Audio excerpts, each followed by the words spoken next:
¿Qué tal? Bienvenidos a un nuevo episodio de Zona de Contagio, este espacio de diálogo semanal donde pretendemos dar al menos un poco de sentido a la irrealidad en que sobrevivimos desde hace tiempo y sobre todo a partir de la llegada del COVID-19 en nuestras vidas. Yo soy Mauricio Montiel Figueiras, estoy en la Ciudad de México, como también está, no me equivoco todavía otra vez, Mariana H. no está todavía en la Ciudad de México, sigue insistiendo en Nairobi.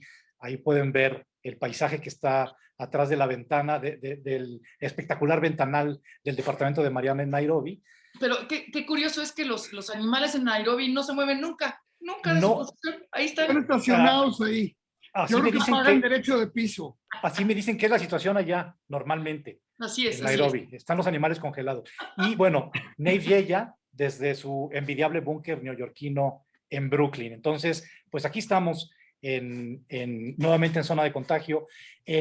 Como decíamos, en el episodio anterior de Zona de Contagio tocamos algunos temas o varios temas que vamos a seguir tocando en este mismo episodio. Tenemos un gran invitado en esta ocasión también. Vamos a estar hablando de libertad de expresión, de libertad de opinión y del placer de la lectura. Comentábamos en la etapa, ya saben que esto supuestamente tiene que ver con la etapa AC antes del COVID, y luego DC no lo hemos podido lograr del todo porque hemos tenido unos grandes invitados, pero en la etapa AC, en la etapa antes del COVID, y yo diría que antes pues, del gobierno actual, yo sí tenía la idea de que la lectura, no, la sigo teniendo, no es que me la hayan quitado, que la lectura tiene que ser un acto placentero, un acto gozoso. Yo nunca me sentí, no sé ustedes, Mariana, Neve, yo creo que tampoco, me sentí en la obligación de leer. Es decir, aclaro, sí, en la escuela te dan materiales que uno tiene que leer, por supuesto, pero eso como que para mí no es la lectura tal como yo la concibo, ¿no? La lectura por placer.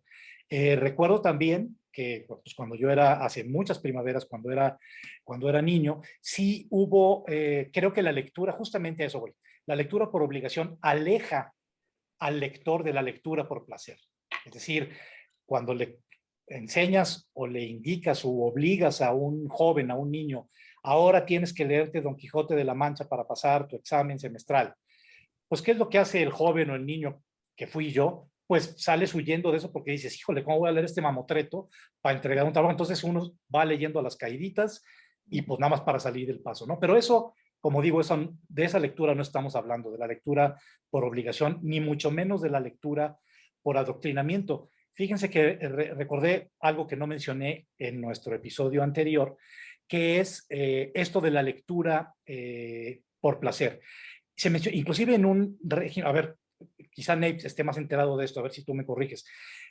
Cuando yo estuve en Cuba, también hace muchas primeras, en 1999 exactamente, yo recuerdo que uno de los datos que más me impresionaron fue que en ciertas o en las fábricas de habanos en distintas partes de Cuba, hay lectores profesionales que van a leerle a los empleados, a los trabajadores que hacen los habanos, para distraerlos, para que el trabajo no sea tan mecánico, no sea tan robótico, no sea pues tan jodido, pues como puede ser un trabajo en una fábrica de hacer habanos. Y no son, ojo, pues no son bestsellers, no son el libro rojo de Mao, hasta donde entiendo, sino son libros como El Conde de Montecristo, o sea, clásicos de la literatura que pueden enganchar al lector y que de alguna manera van promoviendo, por así decirlo, este placer por la lectura. Pero no sé si me estoy equivocando, Nave. No, no, es cierto. Y creo que esto es aún prerevolucionario, este tipo de lecturas, y también luego lo copiaron, por lo menos en la Dominicana. No estoy seguro si en Puerto Rico, fíjate, debería preguntarle a mi esposa, no estoy seguro si ahí también había lectores, pero en Cuba sí. De hecho, hay un buen libro por ahí que se llama La Lectora, que trata de esto, de una académica que está aquí en City College, que trata acerca de esto, un poco la historia, un ensayo interesante sobre eso. Pero fíjate, lo que a mí me parecía interesante, nada más, no te quiero robar la palabra, pero me voy a inmiscuir aquí con esta idea, porque me llamó la atención que dijiste que nunca lees por que no sea placer, pero yo siento que tú mucho más que yo, tú lees mucho más que yo, pero yo como a veces lector profesional, pues sí tengo que leer cosas que no me gustan y reseñarlas incluso. Y es chistoso porque ahí el placer es el placer de la crueldad, ¿no? De descubrir con malicia las torpezas, a menos de que sea un amigo y que te parece su libro horrible, ahí ya es una tortura doble, ¿no? No solamente la lectura es horrible, sino que además, ¿qué dices de algo que te desagrada? Creo que todos hemos topado esos momentos de incertidumbre en la lectura y de angustia verdaderamente. Pero sí, yo nomás diría ese pequeño lapso, ese pequeño lapso en mis lecturas, donde a veces leo cosas que realmente no hay ningún placer, es simplemente mecánico, así como para terminarlo, para escribir una nota, entregar la nota y salir del paso. Bueno, la lectura por el placer del cheque. Eso. Sí. Entonces, Bueno, tú, Mariana, eres también sí, una gran lectora y tienes kilos y kilos de libros por semana. Me imagino que tendrás otras experiencias. No, sí, sí, claro que me ha pasado que yo o sea, de leer por gusto, luego se convirtió también en mi trabajo, y sí hay veces que digo, chale, güey, y voy a tener que entrevistar a este escritor, ¿sabes? Y bueno, ni modo. Y entonces mi mecanismo se ha deformado un poco porque entonces estoy de pronto en estos subrayados, porque estoy pensando en aquí, esta es una pregunta que puedo hacer, o este es un tema que puedo abordar, y de pronto, o sea, lo que he hecho últimamente es agárrate un libro de un escritor muerto y que esté en inglés, porque eso no hay manera de que lo puedas entrevistar, pues. Entonces, como romper esa mecánica para seguir leyendo las cosas que no tengo que leer por trabajo, pues, ¿no? A veces lo disfruto muchísimo y tengo este privilegio que nuestro invitado lo ha tenido también, y bueno, todos, yo creo que aquí de decir, o sea, este libro es una maravilla y además voy a poder hablar con el autor. Y esos son privilegios que pocos tenemos, pero yo lo aprecio muchísimo. Lo que sí, con respecto a cómo entras a la lectura, yo que he platicado este tema mucho, uno, señoras de pronto me dicen, ay, ¿cómo le hago para que mi hijo lea? Le digo, ¿y a usted qué le gusta leer? No, yo no leo nada. Bueno, entonces el problema es que si un niño ve a su papá o a su mamá leyendo o a su hermano leyendo, y dos, hay un libro en casa, uno o dos, no tiene que ser la biblioteca de Neil. Ese es el principio. Y después, como dices bien, Montiel, en la secundaria te dan a leer el Quijote, no más. O sea, no es un libro. A mí me dieron a leer en la secundaria los diálogos de Platón. O sea, yo estaba pensando en Flans, ¿sabes? O sea, no en los diálogos de Platón. Entonces, en ese sentido, por ejemplo, autoras como J.K. Rowling se han enfocado a niños y son unos tomos así que se los echan los niños, se los devoran y ya han crecido con ellos en un lenguaje de fantasía, lúdico, que sí puede apelar a las emociones de los adolescentes o de los niños y adolescentes en ese momento. De cuando nosotros éramos niños, ahora la oferta literaria es tanto más específica, tanto menos moralina, porque luego los libros se trataban de dormir a tus horas y de comer brócoli, y eso no pega con los niños, ¿no? O sea, no por nada La peor señora del mundo es uno de los libros más vendidos de Pancho Hinojosa, porque no apela a la moralina, sino guaca, la pinche señora espantosa, ¿no? Entonces, yo, para terminar, en algún momento estuve en contacto con el Consejo de la Comunicación, la época de Lujambio. Hicieron una reunión para ver cómo iba esta campaña de lee 20 minutos al día, en donde, por cierto, gente como Gloria Trevi decía, lee, diviértete leyendo, o lee 20 minutos al día. No sé si eso se tradujo, no sé si fue un puente para ser lectores, pero cuando yo empecé a platicar con los maestros que estaban, digamos, involucrados de todas partes del país, ninguno me pudo decir 2 libros de su infancia o 2 libros que recomienden, no me podían decir, ni siquiera los maestros, los libros. Entonces ahí hay un bache en la educación absolutamente terrible, y yo creo que por eso los lectores nos hemos hecho más en casa que en la escuela. De acuerdo. Bueno, pues sin más, para seguir hablando de este y otros temas, voy a darle ya la bienvenida a nuestro queridísimo Nicolás Alvarado, que para este episodio de Zona de Contagio aceptó acompañarnos. Nicolás, escritor, periodista, ferviente promotor cultural desde hace muchos años, comunicador. Bueno, Nicolás de verdad es uno de esos hombres renacentistas, y no lo digo gratuitamente, que tiene muchos talentos, muchos intereses y una cultura realmente enciclopédica. al que le doy entonces ahora, como digo, la bienvenida. Gracias, Nicolás, por estar aquí en Zona de Contagio. Al contrario, gracias, Mauricio, Nef, Mariana, muchísimas gracias por invitarme y por lanzarme tantas provocaciones de entrada. Iré respondiendo algunas si me dejan, pero antes voy con una nota bibliográfica. Quien describe hermosamente el proceso de los lectores en las fábricas de habanos es Guillermo Cabrera Infante en Puro Humo. Tiene largos trechos ese libro, y digo trechos porque no es un libro organizado en capítulos, sino es un libro que se presta justamente a la digresión literaria, en donde Cabrera Infante cuenta muy bien esta práctica de las fábricas de habanos de que vayan a leerles a las torcedoras de puros en las fábricas de habanos. No conozco el libro que recomendó Nef, se me antojó mucho, pero en términos mucho más líricos, digamos, Cabrera Infante lo cuenta muy bien.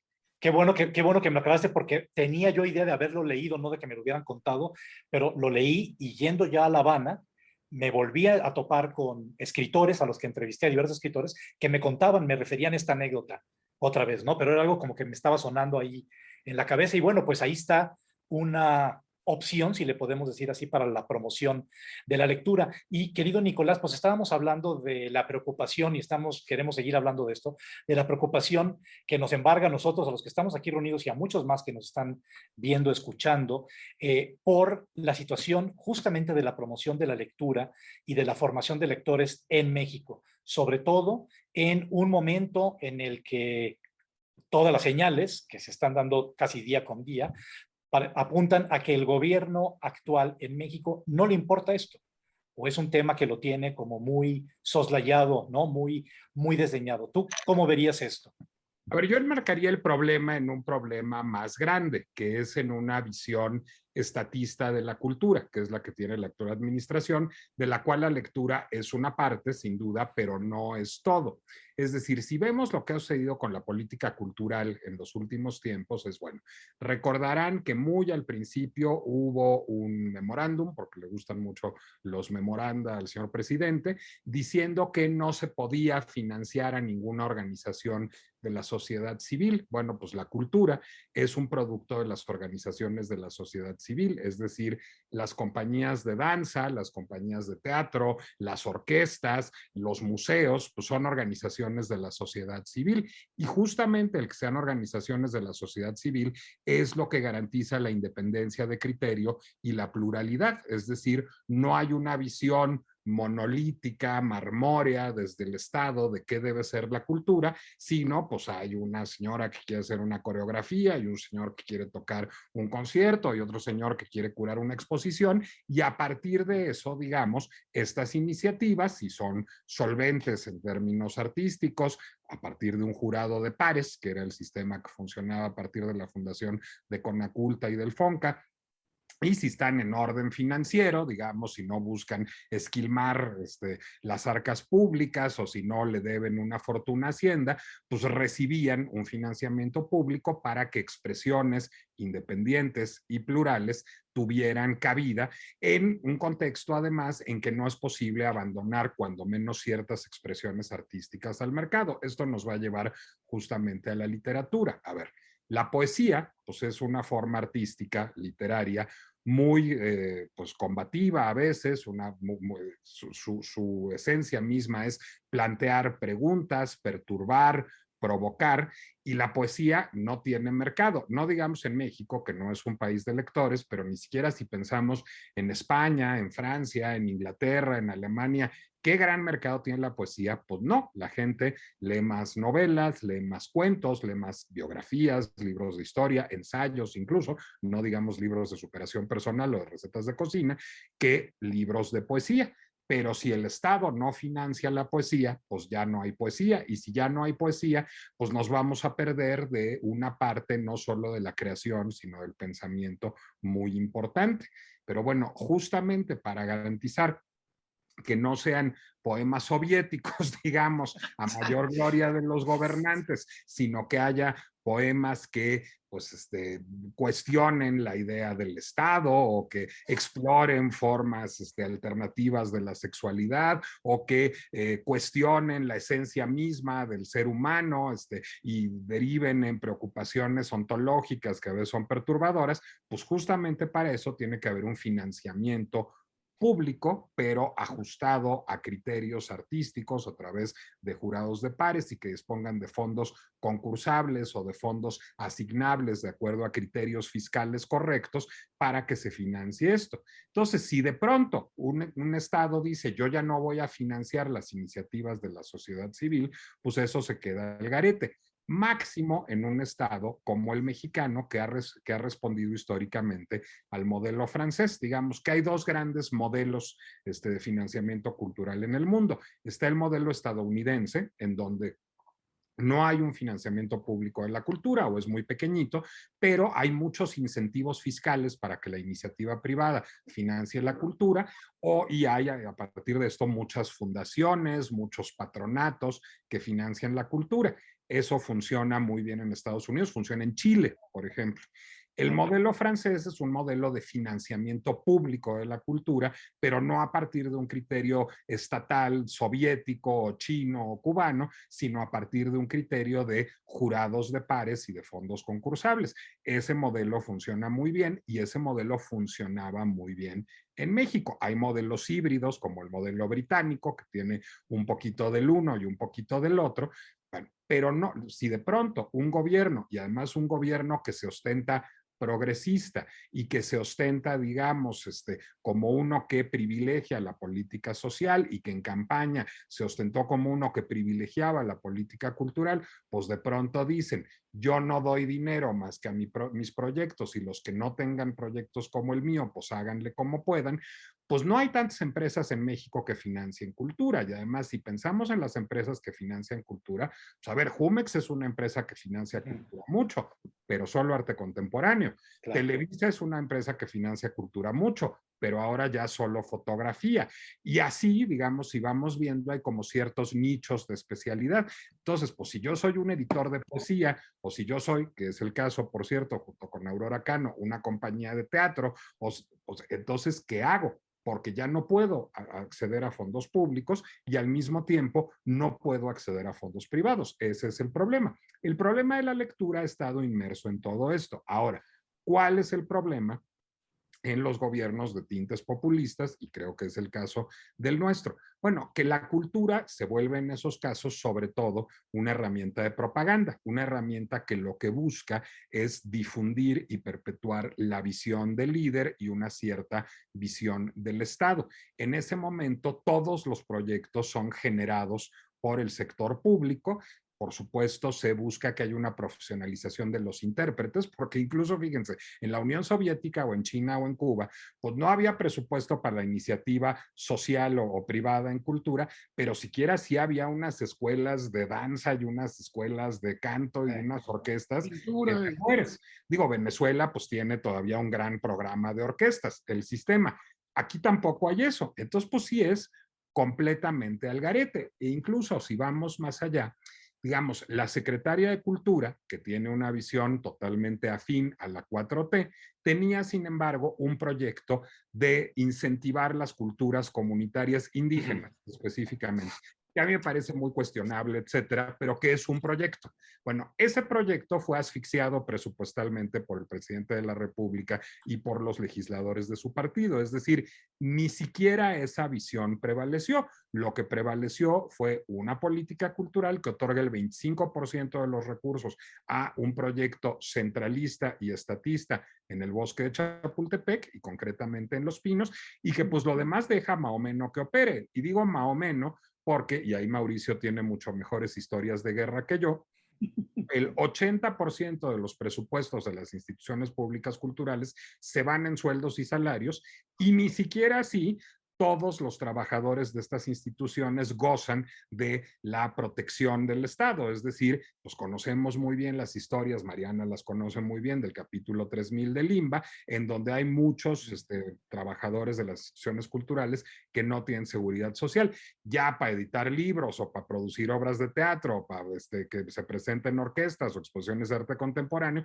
pues ya ni para qué queremos. Es decir, si han visto, Nef hace un rato que no viene a la Ciudad de México, pero hace 3 años que el Museo de Arte Moderno, pues lo que hace es, y los compadezco, pues hacer malabares con la colección, a ver cómo hacemos la 8ª relectura de la colección, porque no hay dinero para hacer curadurías nuevas, no hay dinero para hacer exposiciones temporales, no hay dinero para traer exposiciones de otros lados o para colaborar con otros museos, sea mexicano, sea del extranjero. Entonces sí, la situación es preocupantísima.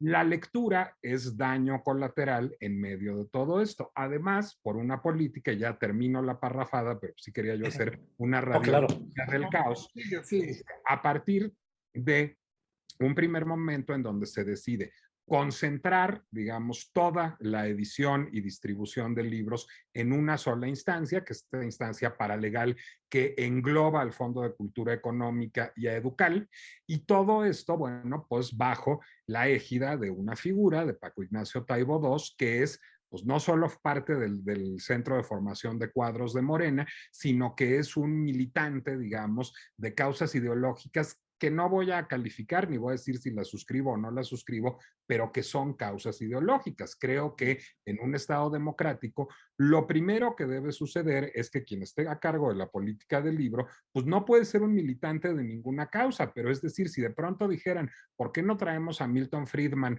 a encabezar el Instituto del Libro? Pues tampoco me parecería una buena idea. Es decir, justamente quien lleve la política del libro a un Estado debe ser alguien que esté abierto a que todas las ideas entren en juego, a que todas las corrientes tengan voz y se publiquen, y a que los libros interpelen a los ciudadanos constantemente. Totalmente.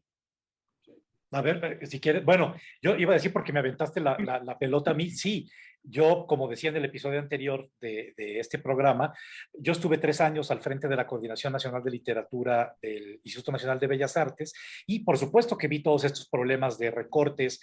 Se habló, ya hablas ahorita, Nicolás, del capítulo 3000, que es uno de los grandes dolores de cabeza de la administración pública, porque por lo general no digo que todos sean, todo el porcentaje sean de los que la mayoría de la gente que trabaja está inserta en ese capítulo, en el capítulo 3000.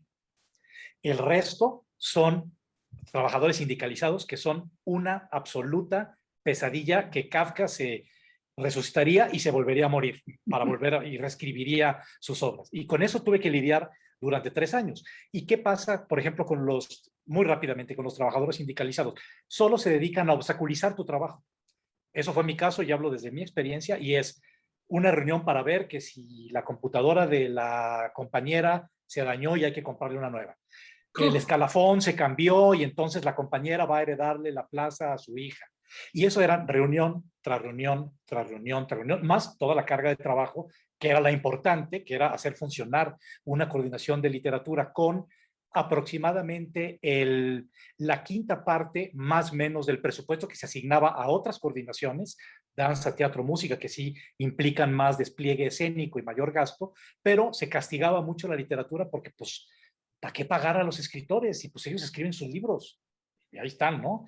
En cambio, era una discusión que, o sea, the never ending story, la serpiente que se muerde la cola. Nunca vamos a salir de este círculo vicioso. Y entonces, pues también, desde la coordinación de literatura, yo lo que traté de hacer es justamente ser lo más plural posible, pese a que fui regañado, castigado, vituperado en redes sociales y en periódicos varias veces. Y sin embargo, uno que se queda, bueno, con la idea de que a lo mejor pudiste hacer de lo que realmente querías hacer un 12%. Y con ese 12% del 100 que querías hacer, pues sales más o menos contento, ¿no? Aquí también quiero entrar en un tema que creo que también nos toca a ti y a mí, Nicolás, que es, al haber sido tú, fuiste director de TV UNAM, funcionario público como yo en el INBA, y esto No hablábamos... Bueno, hablábamos justamente con nuestro invitado del episodio anterior, con Jorge Fernández, que acaba de pasar un trago muy amargo al frente de Asuntos Culturales de la Embajada de México en España. Ya sabemos todo el escándalo que se ha desatado en estos días por su cese. Y hablábamos de esto, de cómo parecería ser que el ponerte el uniforme de disfuncionario público, aunque uno no lo sea de corazón, es decir, uno no nació, ni tú ni yo nacimos siendo funcionarios públicos, como han nacido muchos otros. Nos tocó, en buena o mala fortuna, serlo, y de repente nos vimos constreñidos, voy a ponerlo de esa manera, en nuestra libertad de expresión, en nuestra libertad de opinión, decir, no, es que no puedes decir ciertas cosas, no, es que no puedes salir a opinar de esta manera, no, es que no puedes hacer esto, ¿no? Y como, no, no, no. Y tú fuiste, y creo que como yo, muy libre con eso y muy, si lo podemos poner así, muy contestatario. Yo en todo momento dije, por ejemplo, por poner una banalidad, mi cuenta de Twitter, que en ese momento tenía, ya no tengo, que era personal, dije, esta cuenta yo la voy a mantener a título personal. Hay que diferenciar a Mauricio Montiel Figueiras del Coordinador Nacional de Literatura. Y 3 años me costó sangre, sudor y lágrimas mantenerlo más o menos bien. No siempre pude, pero bueno, mantuve esa libertad. ¿Tú cómo viviste esto? Ya sé que te voy a hacer revivir un capítulo pues muy difícil y la verdad es que finalmente terminó siendo muy ridículo. Finalmente lo que prevalece es gente como tú, como Jorge Fernández, y los funcionarios que entran y salen, pues son intercambiables, ¿no? O sea, son piezas de un ajedrez que cambia permanentemente. Sí, porque, perdón que antes de que lo digas, pero es que sí es muy importante. Quizá yo entiendo muy bien que no es algún tema grato, pero nosotros conociéndote y tus lectores conociéndote y sabiendo lo que representas en el mundo de la cultura, es tan difícil, por ejemplo, yo que estoy lejos, tan difícil disociar y tratar de entender cómo le hizo para sobrevivir este mundo y sobrevivir como una persona creativa que tiene una propuesta. En fin, entonces, perdón que te metamos en este lodazal, pero nos encantaría que, aunque sea, nos des unas pinceladas de él. No, al revés, se los agradezco y además les voy a decir una cosa, el problema, yo luego tengo como esta capacidad de salirme de mí mismo y verme entomológicamente desde arriba y el problema me produce fascinación y me parece que es un problema que toca muchos asuntos, que toca desde la filosofía hasta el servicio civil. Entonces, no me parece un problema desdeñable y me parece muy digno de abordar y se los agradezco y además me parece que arroja luz sobre el caso de Jorge Fernández ahora recientemente. A ver, primer asunto. Yo estoy activo en una sola red social desde hace 1 año en Instagram. Antes de eso, yo nunca había tenido cuentas de ninguna red social. Esto no tenía que ver con ningún pudor por ser funcionario público en el momento que lo fui, sino porque no me interesaba.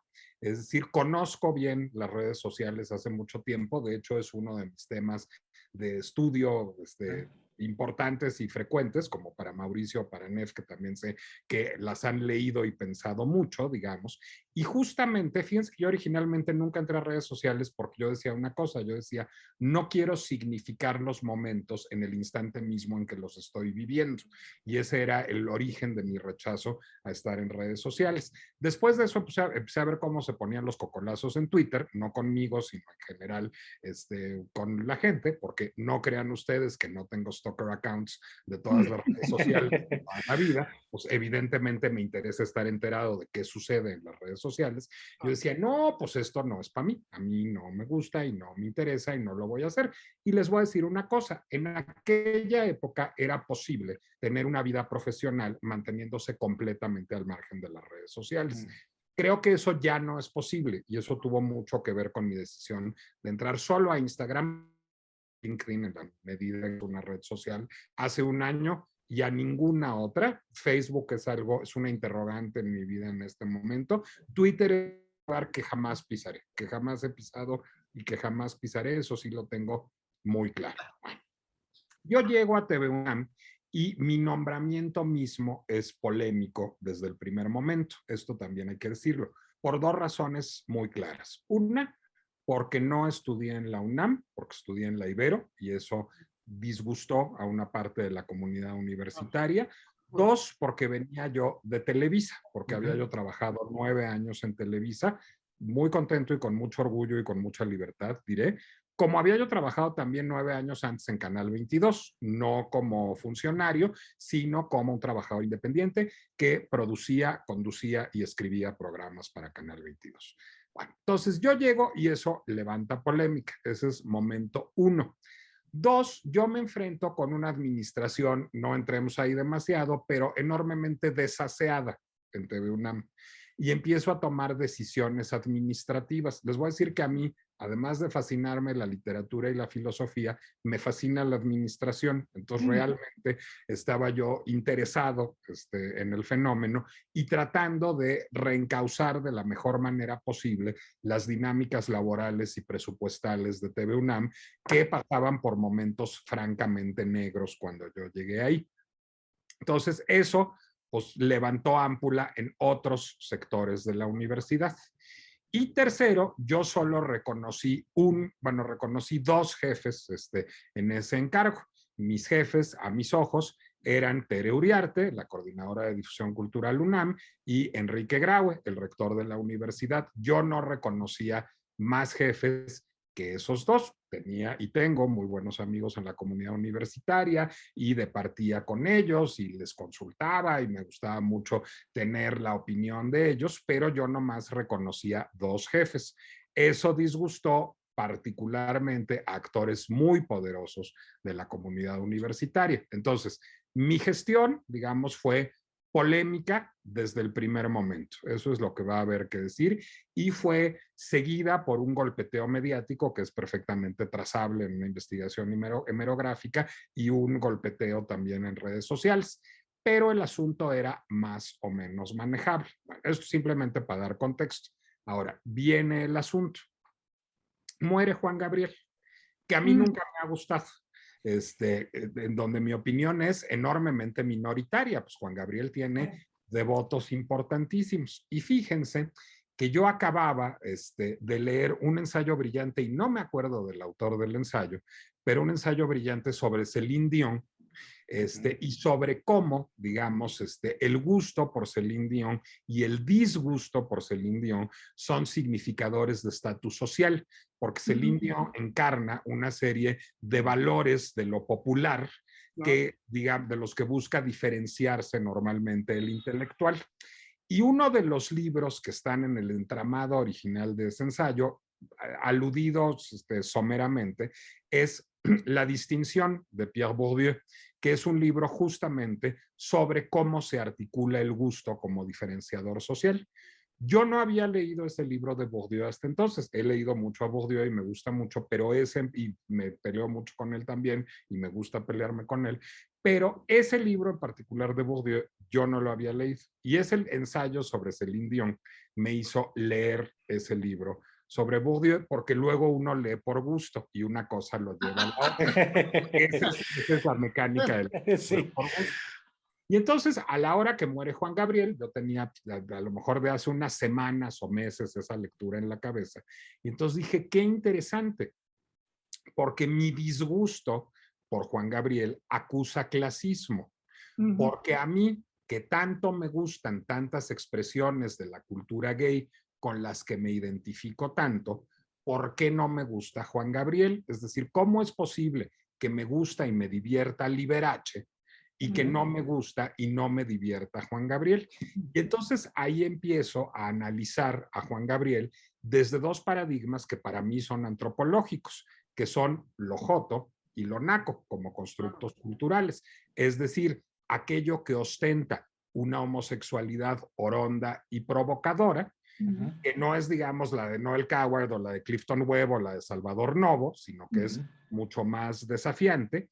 Y por otra parte, lo naco, es decir, aquello que, digamos, hace gala del mal gusto y que desafía las buenas costumbres de manera también oronda. Y en ese momento yo escribo un artículo sin pensar, o sea, yo no estoy pensando en si soy funcionario o no soy funcionario. Yo estoy pensando en Juan Gabriel y en Celine Dion y en Pierre Bourdieu y en Liberace y en Noel Coward y en Judith Butler. No, no estoy pensando para nada en TV UNAM o no en TV UNAM. Y escribo un ensayo sobre Juan Gabriel, cuya principal víctima soy yo. Porque lo que yo digo en ese ensayo es, aquí hay un baluarte cultural de México que a mí no me permite apreciar un freno clasista.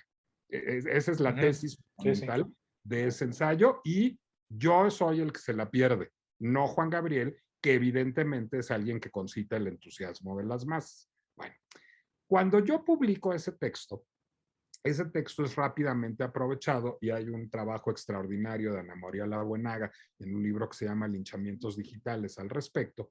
Es aprovechado por mis enemigos políticos, pero no solo, para generar una campaña de bots en redes sociales en mi contra. Ahora, ¿cómo funciona una campaña de bots? Y eso también es importante.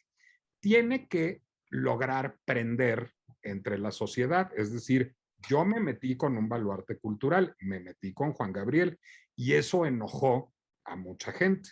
Y entonces, claro, cuando se paga porque se reproduzca mucho ese texto desde una óptica negativa, en donde solo se aísla una frase del texto y no se contextualiza, digamos, la producción de esa frase, pues en ese momento eso prende en la opinión pública. Entonces, por supuesto, los 2 millones de mentadas de madres, que esos fueron, no fueron 2 millones de bots. Debe haber algunas decenas de miles de bots en esas mentadas de madre, y debe haber mucha gente que leyó el texto y lo odió, o que no leyó el texto, pero que decidió que en ese momento yo era Satanás por haber publicado esa frase en un texto, pues que quién sabe de dónde salió. Bueno, lo que estudia muy bien Labuenaga en su libro es que además ese día viene Trump a México, y hay una reacción muy adversa al gobierno federal por recibir al candidato Trump y no recibir a la candidata Clinton, que se desata en redes sociales. Bueno, Neff sabe muy bien que es el reverse SEO, el reverse Search Engine Optimization, que es una estrategia de marketing digital en donde cuando tú no quieres que una nota salga muy arriba, lo que haces es meterle lana y meterle tráfico a que otra nota salga más arriba y se la coma. Es una técnica de marketing digital que se usa mucho en campañas políticas, por ejemplo. O sea, si alguien tiene un escándalo, pero hay un escándalo porque Pati Navidad dijo una barbaridad, pues es muy buen negocio meterle lana a que la gente hable de Pati Navidad para que no hable del escándalo del político. Bueno, pues yo fui Pati Navidad en esa oportunidad. Es decir, hubo una estrategia, a mi juicio, desde el gobierno federal para hacer que esa nota creciera todavía más. Bueno, y en ese camino, pues yo fui cesado, como Jorge. Yo no fui cesado, a mí me pidieron la renuncia, yo les voy a decir que la di con más gusto de lo que he dado nada en mi vida. O sea, la cosa que más le agradezco a Enrique Graue fue haberme pedido la renuncia, fue el acto más generoso que tuvo conmigo como rector de la UNAM. Y a partir de ese momento, bueno, pues salir un poco a defender mi buen nombre, no en las redes sociales, porque yo no participaba de ellas y decidí no participar los 105 años, sí, digamos, en los medios de comunicación. Y el tema se volvió un tema de debate y dio lugar a un debate fascinante. De hecho, hay un libro muy bueno, curiosamente editado por CONAPRED y por la UNAM, que se llama El prejuicio y la palabra, que es un libro que recoge varios ensayos al respecto, incluido un ensayo mío. Y por ahí sí está disponible en PDF gratis en la red, si le quieren echar un ojo. Trae un ensayo de Pedro Salazar, un ensayo de Marta Lamas, un ensayo de Raúl Trejo del Arbre. Hay muchos ensayos ahí sobre ese episodio en particular. Y bueno, ahí lo que surgió, entre los tantos debates que surgieron ahí, surgió uno que es muy aplicable a Mauricio y a Jorge y a otros personajes que nos caen bien y a otros que nos caen mal también, que es hasta dónde puede ejercer la libre expresión un funcionario público. Y ahí hay una cosa importante a la que Mauricio apuntó. Ni Mauricio Montiel, ni Jorge Fernández, ni Nicolás Alvarado, ni no recuerdo cómo se llamaba este señor de triste memoria que salió a defender el asesinato de Garza Sada cuando era director del Museo de la Revolución, pero es Pedro, algo que ya no recuerdo, pero este señor que nos cae tan mal. Pedro Salmerón. Pedro Salmerón nos cae muy mal, pero bueno, creo que nos cae muy mal a todos los aquí presentes. Pero está en el mismo supuesto que Mauricio o que Jorge o que yo. Es decir, Y yo salí a defender a Pedro en la oportunidad, pareciéndome una abominación lo que dijo. Pero, o sea, pues uno no de pronto asume un cargo público y se convierte en funcionario público y abjura de todo lo que ha escrito, de todo lo que ha opinado, o sea, de la persona pública que uno ha sido, porque uno ha publicado libros u obras de teatro o hecho programas de televisión o programas de radio o poemas o lo que sea, y ahí, digamos, uno digamos, hizo suya una visión del mundo, una idea de mundo, y la comunicó. Y es muy difícil pedirle a esa persona que abjure de ello. Ahora, por supuesto, si Mauricio Montiel o Pedro Salmerón o Jorge Hernández o Nicolás Alvarado suben a un podium con el logotipo del INBA o del gobierno mexicano o de la Universidad Nacional Autónoma de México y salen a opinar sobre Juan Gabriel o sobre Marx Arriaga o sobre Maluma o sobre Garza Sada, pues sí, están probablemente faltando a su deber porque su deber como funcionarios es administrar una dependencia. Pero sí, en un libro, en un poema, en un artículo de opinión o en un programa de tele al que son invitados como poeta / periodista / historiador / narrador, etcétera, se pronuncian sobre un tema de interés público desde una óptica personal, autoral, a mi juicio tienen derecho, pero el problema jurídico es fascinante porque ese derecho no está consignado en ningún lugar, pero lo contrario tampoco. Es decir, cuando uno firma un contrato con el INBA o con la UNAM o con el Instituto de Estudios Históricos de la Revolución Mexicana, no abjura de ese derecho.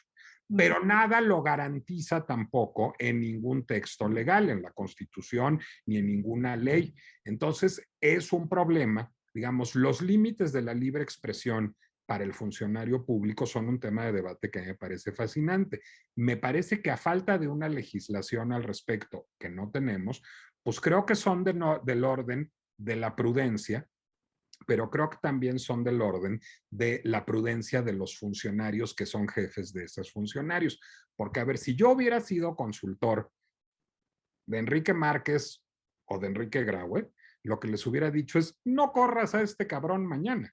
O sea, lo que estás haciendo es que se te vaya el mundo encima automáticamente y vas a ser el malo de esta película. O sea, lo que tienes que hacer es dejar hacer, dejar pasar y ya veremos cómo se resuelve el problema en la oportunidad. Pero, digamos, tenemos un largo historial de funcionarios públicos que no toman buenas decisiones en este sentido. A ver, y creo que los ejemplos más descollantes es lo que sucedió en el sexenio de Peña Nieto con Carmen Aristegui o lo que sucede en el sexenio de Andrés Manuel López Obrador con Carlos Loret de Mola. Es decir, ¿cuál creo que fue la peor decisión de comunicación de Peña? Que Aristegui saliera de MBS. ¿Y cuál creo que es la peor decisión de comunicación de López Obrador? Que Loret salga de Televisa. ¿Por qué? Porque automáticamente lo que puedan decir Aristegui o Loret va a ser fuertísimo, habida cuenta de que tienen 8 millones de seguidores en Twitter, de que tienen cientos de miles de suscriptores, no, tienen millones de suscriptores en YouTube. Entonces, Aristegui y Loret van a seguir siendo Aristegui y Loret siempre, nada más que esos presidentes se compraron un problema de imagen pública grave por intolerantes. Creo que en el caso tuyo, Mauricio, o de Jorge, o mío, o de Salmerón en chiquito, estamos ante fenómenos muy parecidos. Y ya, para terminar la perorata, lo que es verdaderamente escandaloso es que como funcionario, un funcionario cultural como Marx Arriaga pueda salir a decir en su carácter de funcionario, porque no lo dijo como historiador o como bibliotecario, exacto, lo dijo como funcionario público encargado de la reconcepción de los libros de textos gratuitos, que no se debe leer por placer y que la lectura debe derivar de un compromiso social y que eso al gobierno federal le parezca muy bien y lo que dice y escribe Jorge le parezca muy mal. Eso es muy preocupante en términos de la política cultural de este gobierno. Pero además puedo decir algo rapidísimo, que hay una cosa importante entre el caso de Nicolás y el caso de Jorge, y es que el caso de Nicolás era mucho más claro para la gente en general, porque, o sea, porque era Juan Gabriel, y entonces Juan Gabriel es algo que todo el mundo entiende, y como tú dices, Nicolás, casi todo el mundo, yo estoy de tu lado, casi todo el mundo adora, no le gusta, sino que adora. Y entonces ahí era un final muy contundente, ¿no? De las lentejuelas no por jotas, sino por nacas. Entonces, eso la gente lo entiende. Cuando es un caso, por ejemplo, pensemos en el grueso de la población, que probablemente no sepan quién es Carlos Marx, ¿no? Y por qué este individuo se llama Marx Arriaga, que no entiendan a lo mejor por qué el asunto de leer por placer es un acto capitalista. A lo mejor son conceptos que no es tan popular, o sea, no se entiende tan claro como una canción de Juan Gabriel. Y después una respuesta como la de Jorge, sobre todo en la columna de Milenio, que era elegante y que utilizaba diferentes metáforas y hablaba de Madame Bovary y que las páginas de Flaubert se combinaban con el Capital de Marx. Ese es un texto que es mucho más elaborado, más elegante, y es una pendejeada bastante elegante y es una pendejeada inteligente. Entonces, en este sentido, también como que quedó en un círculo cuyo contexto es un poco más complejo, pero ahí yo creo que muchos de los bots o personas, ¿no? Es el simple hecho de estar criticando o haciendo una observación de la 4T, linchamiento absoluto. No hay necesidad de contexto, de planteamiento, de vamos a ver de dónde viene todo esto. Es también, no por una cosa tan clara como lo tuyo, sino porque es anti-4T, ya estuvo, cortar cabezas y linchar en Twitter. Y eso me parece de un muy escaso análisis, ¿no? Análisis y criterio. Yo creo que es un signo de los tiempos, Mariana. Es decir, yo creo que estamos viviendo, y creo que las redes sociales son un elemento que exacerba esto, y particularmente Twitter, que es donde sucede esto, tiempos de certezas absolutas, es decir, tiempos de militancias. Bueno, pues, a ver, lo que sucedió en Estados Unidos en la elección entre Trump y Biden es muy indicativo de esto. Es decir, la gente cree que hay alguien que tiene la verdad y alguien que es malo. Y todas las narrativas, digamos, de las democracias y liberales, y ahí pues pongan la que quieran, la de Trump, la de López Obrador, la de Bolsonaro, la de Maduro, la que se les ocurre, todas esas narrativas llevan justamente a la articulación de, pues digamos, ideas de mundo binarias, en donde hay una visión de las cosas que es correcta y una visión de las cosas que es incorrecta y que debe ser destruida. Entonces yo creo que Jorge quedó un poco prensado también en ese fuego cruzado. Es decir, por supuesto que hay una inversión importante y está pues bastante documentada en muchos trabajos periodísticos del gobierno federal en social media marketing, es decir, en bots, pero por supuesto también que hay muchos entusiastas, porque por supuesto que hay reacciones orgánicas de la 4T, que en cuanto un señor escritor, no escritor, Madrid, no Madrid, Madame Bovary, no Madame Bovary, venga a decir que algo de la 4T es malo, pues se le van a ir encima. Es decir, así funciona, pero pues esa es la dinámica de las redes sociales y es la dinámica además de gobiernos que capitalizan ese fenómeno en su favor. Sí, bueno, Nate, no sé si tú quieras. Híjole, ¿sabes qué?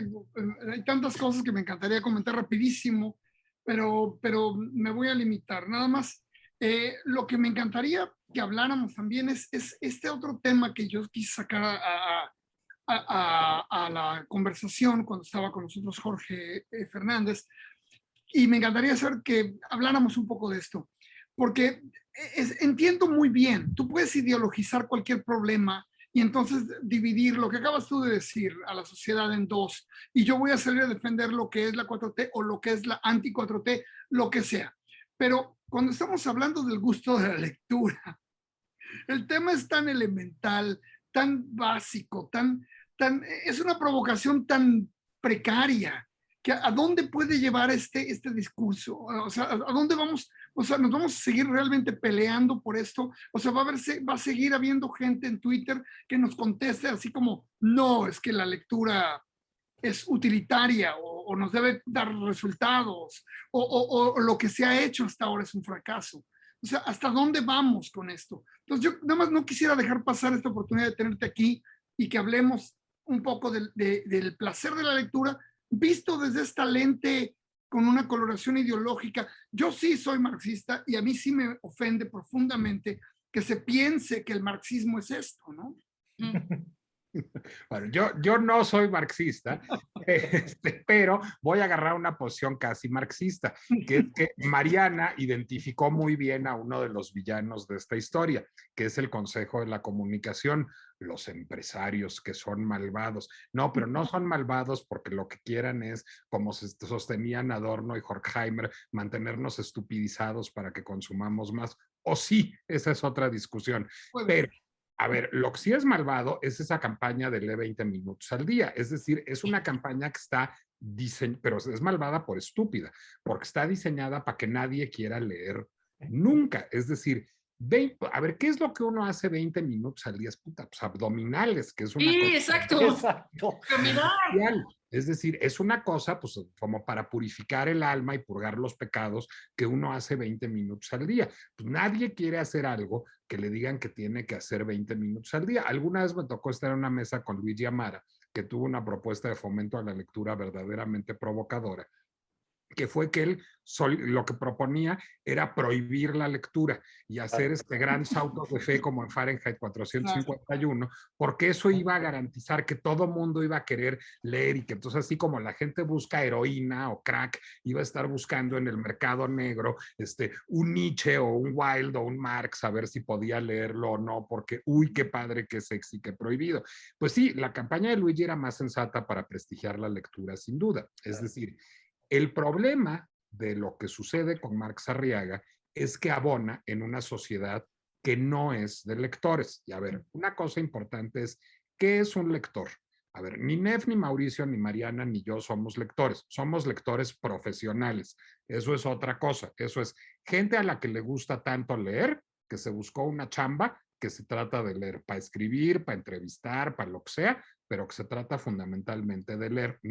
No es sostenible una sociedad de Mauricio, Inefs y Marianas y Nicolás, pero tampoco es sostenible, y es la que tenemos, una sociedad en donde la gente compra un libro al año de superación personal en el aeropuerto o 6 libros de superación personal en el aeropuerto no hacen un lector. Es decir, un lector es una persona que tiene el hábito de la lectura, que tiene placer por la lectura y que se deja trastocar y transformar por la lectura. Eso es un lector. Y no conozco hordas, pero sí conozco muchos lectores. Un lector, alguna vez Pablo Boullosa decía una cosa muy simpática, que es que nosotros vivimos de las señoras, y tiene toda la razón. Las señoras que hacen su libro club y se juntan una vez al mes a leer una novela de Amin Malouf y entonces cocinan árabe, y a las siguientes se juntan a leer una novela de Kafka y entonces cocinan austriaco, ya está más difícil saber cocinar. Esas sí son lectores. No son lectores profesionales, no trabajan en la academia, ni en los medios, ni hacen crítica literaria, no, pero no son gente que se lee un bestseller de aeropuerto una vez al año.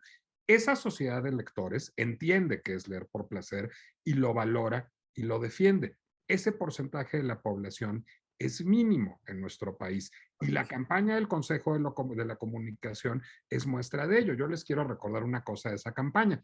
No solo salía Gloria Trevi, como también la invitó Mariana diciendo, le eres chido con el pelo suelto, sino salía con un dummy, así como los que se usan en las editoriales para ver de qué tamaño va a ser. Es decir, el libro no tenía una portada y si lo abrías tenía hojas en blanco.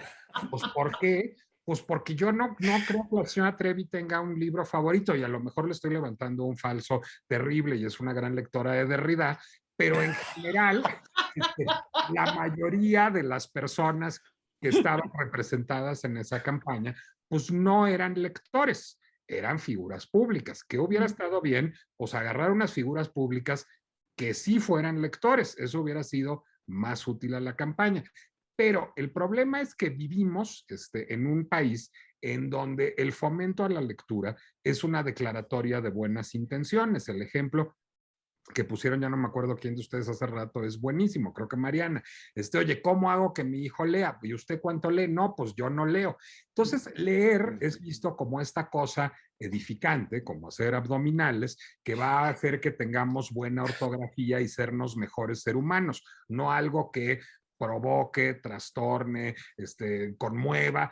Y yo diría, y es uno de mis viejos pleitos en el que no tengo muchos adeptos, pero pues al cabo que de esos me gusta mucho darlos, a mí cada vez que la gente empieza a ensalzar el libro y la lectura, me empiezo a preocupar, porque los Cuauhtémoc Sánchez también escribe libros y también tiene lectores, y yo no creo que a nadie le haga bien leer a Carlos Cuauhtémoc Sánchez, no hablemos de Mein Kampf o de los protocolos de los sabios de Sion. Entonces, a partir de eso, pues, no todo libro es bueno, es decir, ¿qué es bueno? Son buenos los libros que interpelan, que provocan, que sacuden, que conmueven, y creo que sí hay una misión del Estado de promover la lectura como algo que sacude las propias ideas y que lleva a la construcción de pensamiento crítico, que digo, si quieren ya me pongo todavía más a rizar el rizo, que es finalmente un articulador de la construcción de ciudadanía. Es decir, si yo leo cosas que me provoquen y que me interpelen, voy a leer de otra manera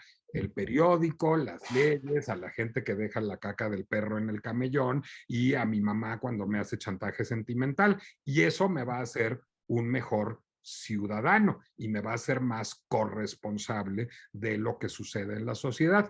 No creo que la construcción de ciudadanía sea realmente un proyecto prioritario de este gobierno y creo que ese es parte del problema también. Híjole, Nicolás, pues muchas gracias. Nos estamos acercando ahora sí ya a los minutos, a los últimos minutos.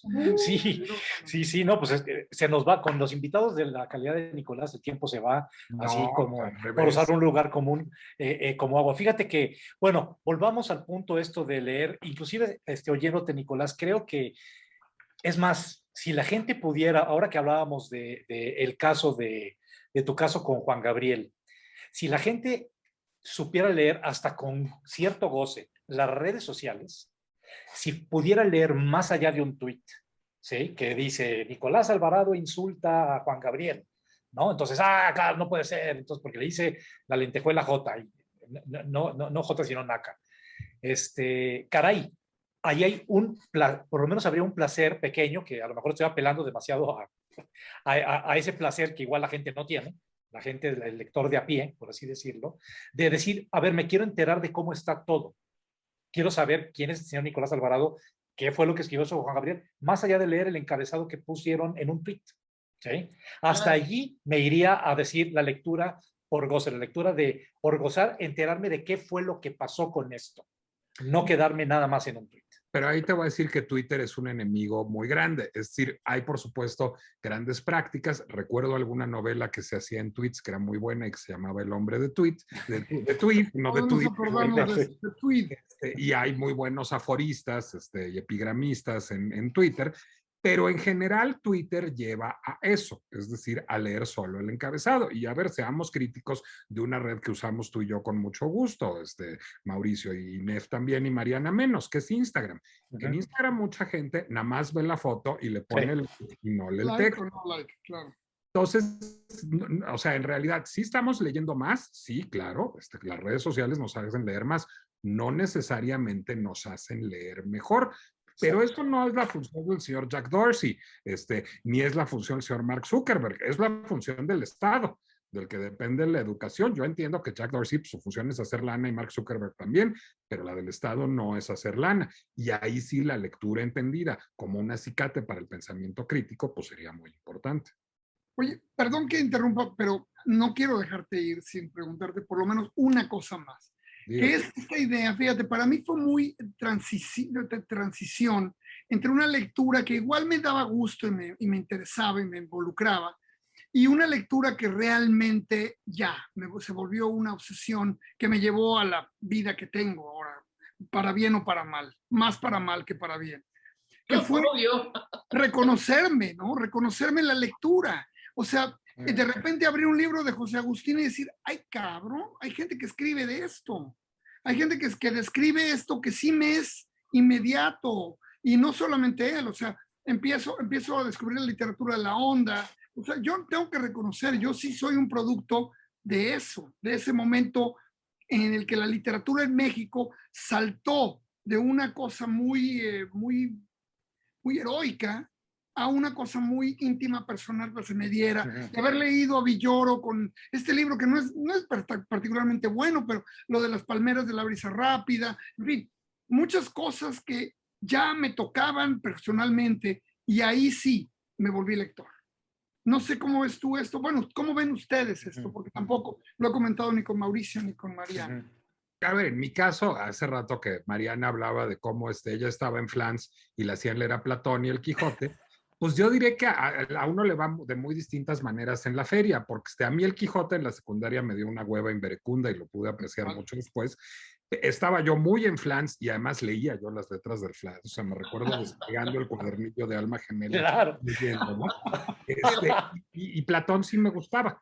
Es decir, pues es que digamos, o sea, lo que es muy padre de la experiencia que cuenta Mariana es estar sometido a estímulos disímbolos todo el tiempo. Entonces, pues a mí en esa, pues les digo más cosas por las que me dio en aquella época. Me dio en una familia de herejes que somos por las vidas de los santos de Butler, porque estaban allí en la biblioteca y a mí de pronto me empezó a agarrar la fascinación por las vidas de los santos de Butler, pero también por Freud, porque pues ahí estaban las obras completas de Freud. Es decir, uno se va topando las cosas y un libro lleva a otro. Eso es lo que es enormemente enriquecedor. Y claro, cuando uno se descubre, digamos, en un libro, y a mí, para mí eso tuvo que ver con un enamoramiento del lenguaje que tuve con Cabrera Infante, de quien hablé hace rato, pero también con Nabokov, por ejemplo, pero después cuando uno encuentra una cierta idea de mundo, esto va a enojar al marxista del grupo, y eso me pasó cuando leí a Lipovetsky y cuando leí La Era del Vacío, eso fue una revelación, y luego, afortunadamente, Mariana no es de esas militancias, pero si hubiera alguna otra mujer por aquí se enojaría mucho de mi defensa de Camille Paglia, que fue una revelación también en algún momento También, de también. Sexual Persone, Claro. pues uno de pronto se encuentra Claro. libros que lo leen a uno muy cabrón, digamos, es decir, que lo interpelan. Tú acabas de contar un poco esa vivencia y pues me imagino que Mariana y Mauricio tienen exactamente historias igualitas con otros libros. Ujú. Sí, Y en pues otros momentos. digo, claro, bueno, ahora lo que debo decir es que igual ahora lo que hacemos, volviendo a la imagen de Mariana del principio, ahora leemos Platón oyendo a Flans. ¿Sí? O sea, ¿no? Ahora ya pasamos, ya pudimos hacer el mashup tan ansiado. Anhelado. Pues se nos acaba el tiempo, se nos acabó el tiempo más bien. Yo no quiero, ahora que también lanzaste otra vez esa pelota, Nicolás, yo curiosamente con toda esta discusión de la lectura por placer, la lectura por goce, acabo de descubrirme, y eso solo se lo puedo agradecer obviamente a la literatura, otra vez como lector, o sea, siempre he sido, y de unos años a la fecha, un lector cada vez más voraz. Me gusta leer puedo estar leyendo 5 libros al mismo tiempo, no, o sea, no al mismo tiempo, sino que leo uno, luego me pasa el otro, no que pueda estar así repasándolos como si fuera Steve Austin, el hombre nuclear, ¿no? Y sin embargo, en medio, sabemos, ¿no? En medio de toda esta pues, avalancha en la que uno se ve inmerso de libros, de repente hay libros que te vuelven a decirte, por esto eres lector. O sea, por este tipo de libros es porque eres lector y hiciste bien en decidir este camino y no irte para hacer cualquier otra cosa, ser lector, ¿no? Y para mí, se los digo ahora y los dejo ahí como una recomendación, un libro extraordinario que se llama La Liebre, en español se llama La Liebre con ojos de ámbar, una herencia oculta de un ceramista y escritor de origen holandés, judío holandés, Edmund de Waal, que está publicada en Acantilado. Yo la estoy leyendo en inglés, pero me enteré recientemente que hay traducción al español. Y siendo que es una historia de una familia judía muy pudiente, de mediados del siglo XIX a finales del siglo XX, o sea, abarca un siglo y medio de historia, nada más, un siglo y medio de historia ese libro, es algo que, como les digo, cada página que avanzo, cada capítulo que termino, digo, por esto soy lector. O sea, por llegar a estos libros que otra vez me comunican el gozo de la literatura, de la historia, del querer conocer más cosas y de decir, bueno, pues qué bueno que la lectura no agote la capacidad de asombro de uno, que eso es para mí fundamental. Con esto yo termino, no sé si alguien más quiera... Nada más sí. agradecerle a Neis, porque a nosotros, a todos nos toca, me imagino que más a Nicolás, a Monty, no lo sé, pero estas preguntas, ¿no? De, oye, ¿y por qué el fomento a la lectura? Que muchas veces casi una vez tuve una plática con Pablo Ollosa, Nicolás, que, güey, no para nada, no te sirve, o sea, no te sirve para nada, ya. O sea, dejémonos, ¿no? Nosotros entendemos por qué. Y esto que acabas de decir, Nave, me encantó, que es una más de las razones por las que leemos, es encontrarnos. Y no es a la primera lectura, ni mucho menos. O sea, y dice mucho de mí, y no creo que esté muy bien, pero mis lecturas favoritas, por ejemplo, de niña, mi cuento favorito era Peter Pan. Y después, ese libro que dije, aquí estoy, este es mi brother, porque este sabe lo que estoy sintiendo, fue Holden Caulfield, que yo sé que a ti te gusta también mucho Salinger Montiel, pero, o sea, toda la familia Glass, pero con Holden dije, aquí estoy, y estoy en Central Park, ¿saben? Entonces, esos momentos son muy ñoños, pues, de gente como nosotros, pero no solo nosotros podemos entenderlo, y ojalá que pudiéramos tener como estas herramientas para comunicarlo cada vez. No habla muy bien de mí, que un niño que no quiere crecer nunca y luego un adolescente que está deprimido y tiene un trastorno mental, pero no. Habla muy bien. Me ganaste, pero bueno, pues sí. Sí, sigue tu etapa Madame Bovary, Mariana. Sigue tu etapa, exacto. Pues muy bien. Llegamos al final de este episodio de Zona de Contagio. Nicolás Alvarado, te agradezco muchísimo que nos hayas acompañado. Gracias a ustedes, chicos. Siempre los disfruto mucho a los tres. No, bueno, pues muchas gracias. Y como siempre, dejo a Nave Viella para que haga la despedida oficial de Zona de Contacto. Gracias, Mauricio. Gracias, Nicolás. Gracias, Mariana. Hoy fue realmente un agasajo. Fue tremendo escucharte. Es una pena que se acabe y me encantaría que vuelvas cuanto antes. Y bueno, nada más quería decir una cosa más. Voy a clavarla. Pero el libro, para mí, revelación, o sea, parte de los que mencioné, fue haber leído a Malraux, ¿no? La condición humana. Eso fue, sí, de ahí se debe mi ideología, mi visión del mundo, prácticamente todo, mi percepción de lo que es la honestidad, la decencia, vienen de ese libro. En fin, creo que todos estamos ahí. Ahora, de otro libro me pudo haber costado la vida. Miren, yo venía leyendo este libro que se llama Terror from the Air, Terror del Aire, de Sloterdijk, y se me ocurre irlo leyendo en un avión cuando iba volando en Blue, y fue la cosa más curiosa, nunca me había pasado algo semejante, porque nunca pensé, pero bueno, en fin, lo único que les quiero decir para terminar esto es, suscríbanse, píquenle al me gusta, cuéntenle a sus tías, a sus amigas, a sus primos, que nos vengan a ver, a escuchar, y a lo mejor esto se vuelve algo más grande. ¿Y cómo no va a volverse más grande si tenemos gente como Nicolás que nos acompaña? Sí. Gracias. Gracias a ustedes, chicos. Hasta la próxima. Les mando un abrazo. Gracias. Chao. Otro.